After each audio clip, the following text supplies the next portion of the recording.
Bonjour à toutes et à tous, bienvenue sur ma chaîne YouTube et merci de regarder cette vidéo. Nous continuons par voir la réduction de la dimension d'un ensemble de données avec une technique populaire qu'on appelle analyse en composantes principales. Précédemment, dans la première vidéo, je vous ai initié à l'analyse en composantes principales. Donc, pour tous ceux qui n'ont pas suivi cette vidéo, vous pouvez cliquer en haut à droite de l'écran. Le lien de la vidéo sera aussi dans la description de cette vidéo. Donc, sans plus tarder, nous allons commencer par importer les librairies qui seront nécessaires pour notre étude. Donc, les librairies standards, pandas, numpy. Donc, importe numpy as np. Nous allons importer le module pyplot de matplotlib. Donc, matplotlib.pyplot as pt. Nous allons importer naturellement la fonction PCA. Donc, ça, c'est le module décomposition de sklearn. Donc, from sklearn.decomposition import PCA. Et aujourd'hui, nous voulons utiliser l'ACP dans un pipeline. D'accord? Donc, ce qui veut dire qu'il faudra importer la fonction pipeline. Donc, from sklearn.pipeline import pipeline. D'accord? Donc, nous devons aussi importer la fonction pour standardiser les données. Donc, from sklearn.preprocessing import standard Scala. D'accord? Et nous pouvons exécuter.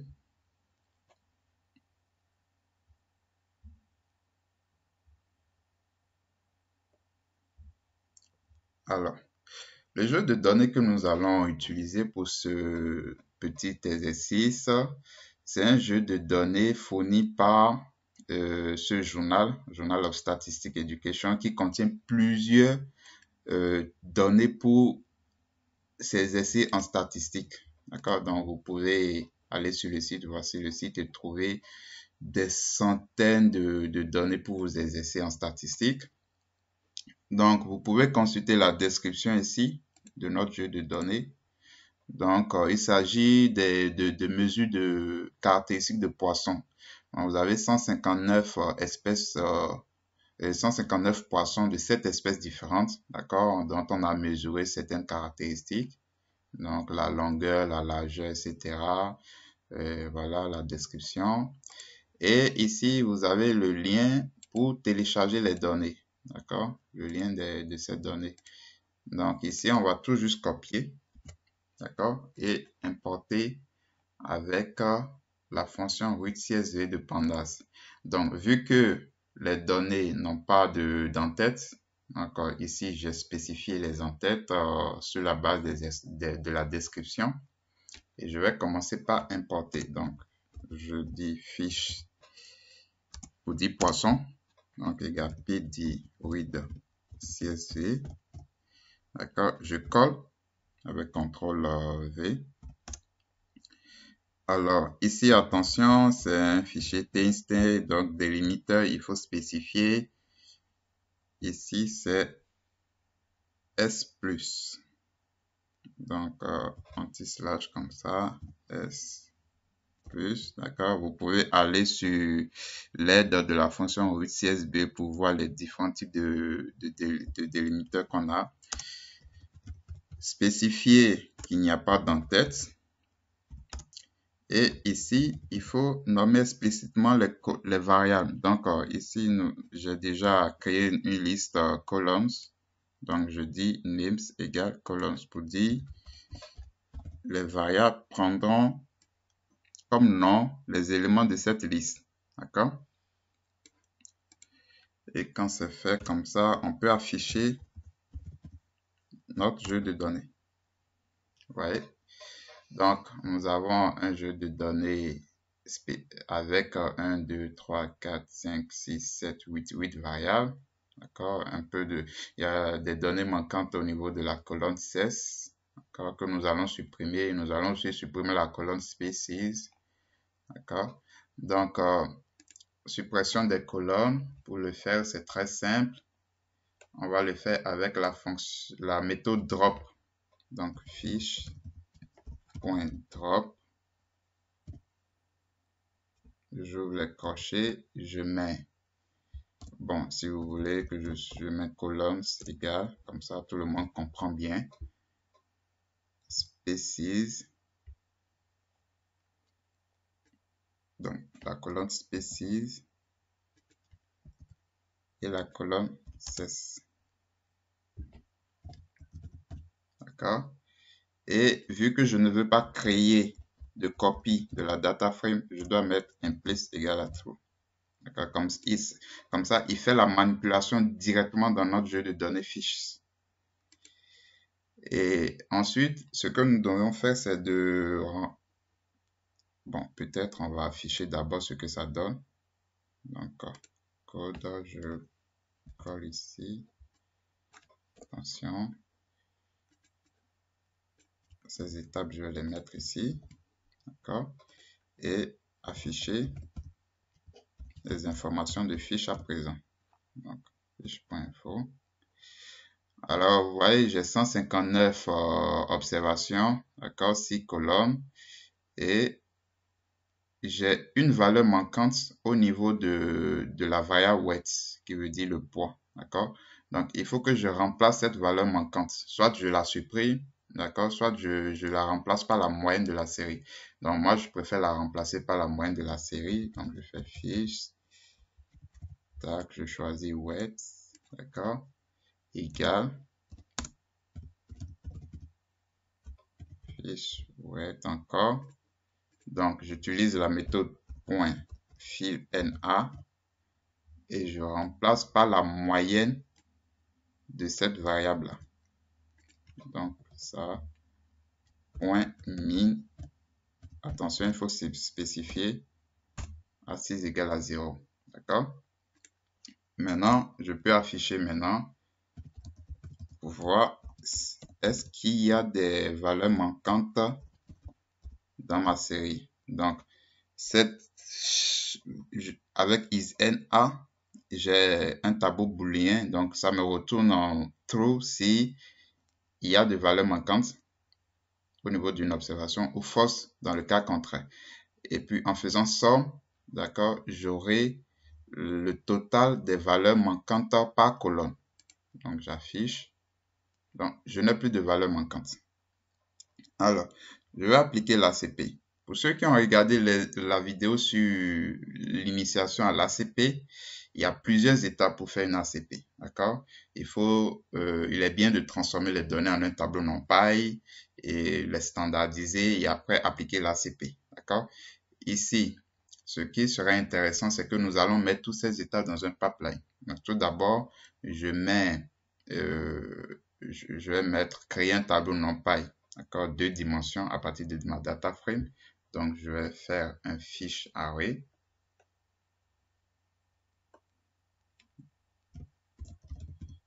Fiche array égale, j'utilise juste l'attribut value. D'accord? Comme ça.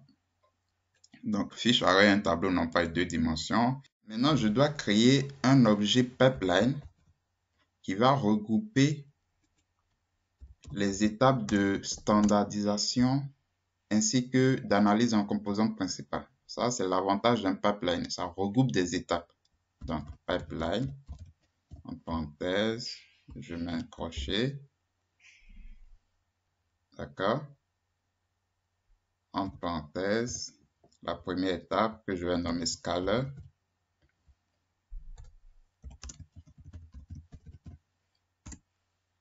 D'accord?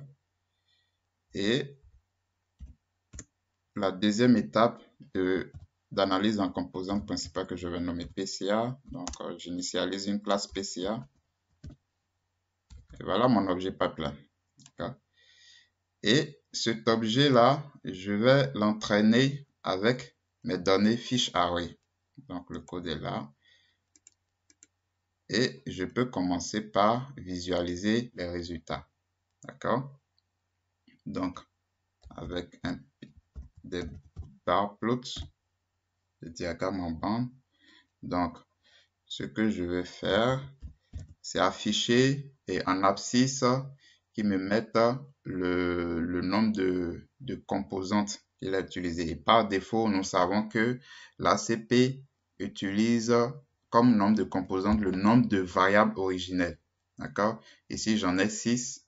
Donc, pour ne pas avoir à mettre 6 explicitement, puisqu'il faut toujours être dans l'automatisation du code, je vais mettre pipe, d'accord? Et l'ACP se trouve à la deuxième étape, donc pipe 1, et je mets n components. Donc, vous savez que dans Python, on commence par compter à partir de 0. Donc, 0, c'est la première étape. 1, c'est la deuxième étape. Donc, l'ACP est vraiment la deuxième étape. Donc, c'est pour ça, c'est coché 1, n components. Donc, et après, virgule. Donc, je vais afficher le pourcentage de variance expliqué par chaque composante. Donc, ça fait pipe cocher 1 encore. D'accord. Point explain variance ratio. D'accord.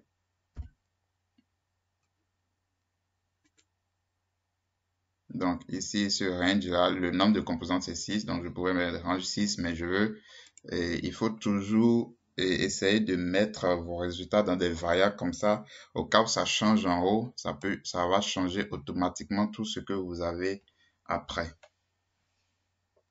Donc, là, je nomme mes as avec PTI, c'est label, ça, c'est les composantes principales.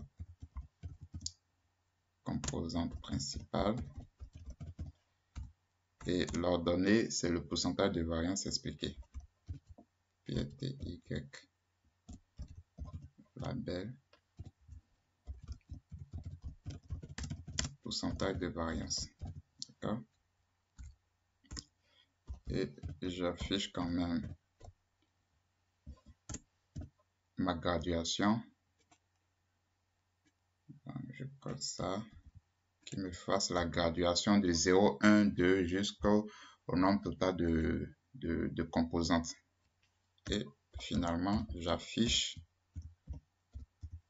le graphique. Attention, il y a un souci. On corrige les erreurs de parenthèse, on exécute et voilà. Donc, ici, j'ai mes 6 composantes. Vous voyez déjà que la première composante principale explique la majorité de l'information contenue dans les données. Plus de 70%, je vais dire. Et après, on a le pourcentage de variance expliqué par les autres composantes. À partir de la quatrième, il n'y a plus rien. Dans les deux dernières n'expliquent rien. D'accord? Donc, elles sont inutiles. Ce n'est que du bruit blanc. Et c'est là l'intérêt de l'ACP. Il nous permet d'éliminer ça. Et comme ça, en faisant un ACP, par exemple, avant de faire un modèle de machine learning, vous êtes sûr que votre modèle ne va pas apprendre le bruit. Donc, il n'y aura pas de problème d'overfitting, ce qu'on appelle le surapprentissage. D'accord? Donc, ici, l'information est répartie dans les 4 premières composantes. Et je vais dire même majoritairement dans les 2 premières composantes. D'accord? Et c'est ce qu'on va voir avec le cumul de pourcentage expliqué. Le pourcentage de variance expliqué en faisant pipe. Donc, on prend la deuxième étape du pipeline. L'ACP à la deuxième étape. D'accord? Donc, point explain variance.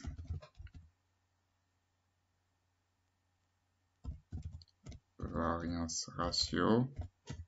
D'accord? Point comme somme. Donc, pour dire cumuler, d'accord? Et vous voyez, la première composante explique, je vais dire, 65% de la variance contenue dans les données. Et les deux premières composantes expliquent 89% de la variance totale des données. On peut donc dire que la dimension intrinsèque de notre ensemble de données est raisonnablement égale à 2.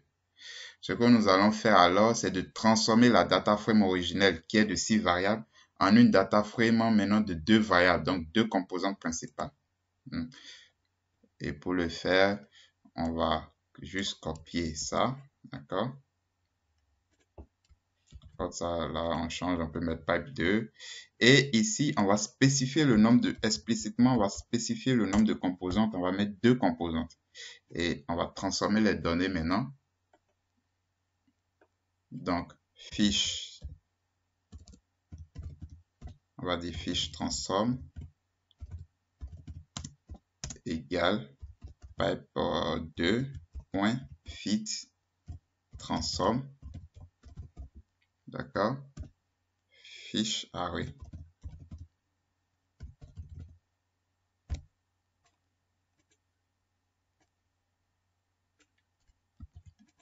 Affichons la dimension de ce nouveau jeu de données.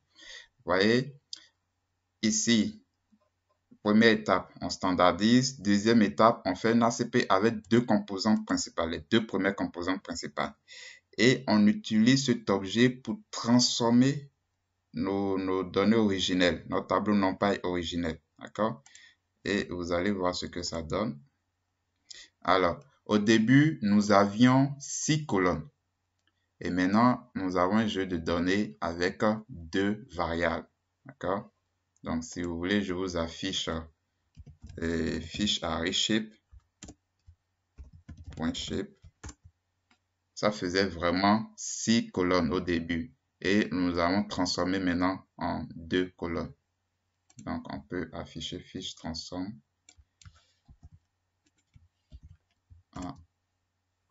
On a 2 composantes principales. Ces 2 composantes principales expliquent la majorité de l'information contenue dans les données. Et c'est ce jeu de données, ce tableau NumPy que nous pouvons utiliser maintenant pour peut-être créer un modèle de machine learning. D'accord? Et nous sommes certains de, en tout cas, la probabilité pour que nous ayons avec ce jeu de données un problème de surapprentissage, elle est très faible. D'accord? Et en tout cas, un problème de surapprentissage dû aux données en elles-mêmes. Le problème de surapprentissage, ça peut être dû à l'algorithme en lui-même, à la façon dont vous l'avez construit. Donc, voilà comment vous pouvez transformer, réduire la dimension d'un ensemble de données. Donc, passer par exemple de 6 variables, comme dans notre cas ici, à 2 variables. D'accord? Sans pour autant perdre de l'information. Nous sommes au thème de ce petit tutoriel. Je vous mettrai le lien des données. Déjà, le lien des données, je vous mettrai le lien web pour les données. D'accord? Vous allez pouvoir travailler aussi. Et je vous mettrai aussi tout le nécessaire dans la description de la vidéo afin que vous puissiez aussi reproduire cet exemple-là. N'hésitez pas à vous abonner à ma chaîne YouTube pour ne rater aucune prochaine vidéo. La prochaine vidéo sera consacrée à l'analyse à composante principale, mais cette fois-ci, nous allons spécifier explicitement dès le départ le pourcentage de variance que nous voulons garder